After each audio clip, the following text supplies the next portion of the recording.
And yeah, FaZe, tournament live, still going to be alive here. That's not the story for Envy, though. They are going to be the first team eliminated from the playoffs here. They are no longer in this one.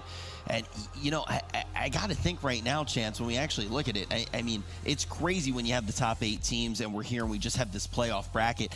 They had to play some pretty tough teams before they got eliminated. Yeah, like we talk about how bad it is to get 7th, 8th, but at the same time, with how strong the competition is, someone has to fall, and every single series you're going to play is going to be tough. It doesn't get easier from FaZe to here. Like, they could have their most difficult match first thing. It could very well be, if they get to grand finals, that one.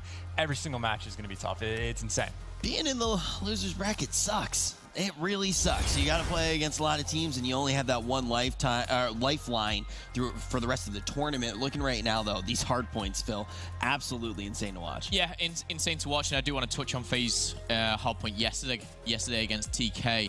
You know, they were insane as well. There was a 5-point game, a 7-point game, a 1-point game, and then the biggest margin that they've had is that fourth map, 250 to 234, and they lose it. Incredible stuff, but the S&Ds for FaZe is where, you know, they're picking it up. 6-1, 6-3. It's convincing, and intrigued to see how far this will push them. All right, we got a chance to talk to Zuma. Yeah, excited about that. But right now, when we talk about S&Ds, one of the first players that's going to jump off the page for me is obviously going to be Priesta. Just for the sheer performance from that Game 5 alone. Like, the gunfight he wins against Temp, don't know how he wins it, right? Like, Temp gets the first couple shots. Yes, he crouches around 10, but he just melts them, right? Like kills like that genuinely win you games, and to follow that up with just an easy 1v2, it seemed like Classic knows exactly where he is, still can't win the gunfight. Like, Priesta in those 1v1s, and it was a 1v2 before that, was just, he was perfect to a certain degree. And I mean, I guess luckily for Envy, to a certain extent, Temp clutches up his round, but you find yourselves down every single time in search of a short round. I think over the 2 maps they had, I think they got first blood twice in 2 maps. FaZe got first blood time and time again. So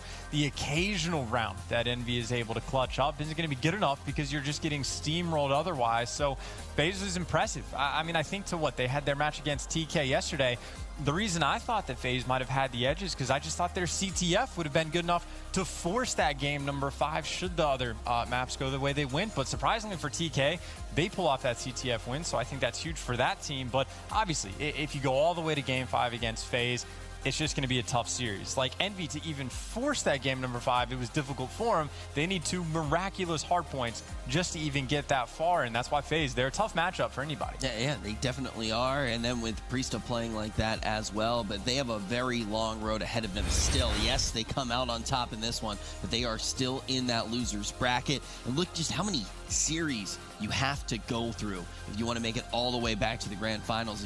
If you drop down and you have to play in losers round 5. Yeah, it's a tough one. This is where, you know, a real storyline can begin. Of course, teams, you know, like you said, you know, to finish 7th, 8th, someone's got to do it. You've got to lose twice. The competition here is insane.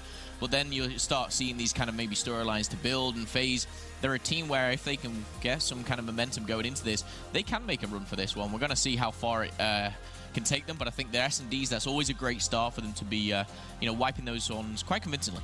Yeah, absolutely. And you want to talk about those losers runs, you have to bring up the first event of the year. It was FaZe's best tournament. They started the losers bracket from the get-go, like, because they came from open bracket as well. Didn't get any pool play, and they go all the way through and get 4. So they're definitely a team that can do it. They're definitely a team that is about the grind. Of course, though, it's not easy competition in the slightest, but excited to see them play more. That was exactly the thing that I was going to bring up. Like, this is a team that we know that they do have that stamina, right? But it's so hard to be in this losers bracket. And ultimately, we are going to see Envy fall off here. But guys, we have plenty of more CWL action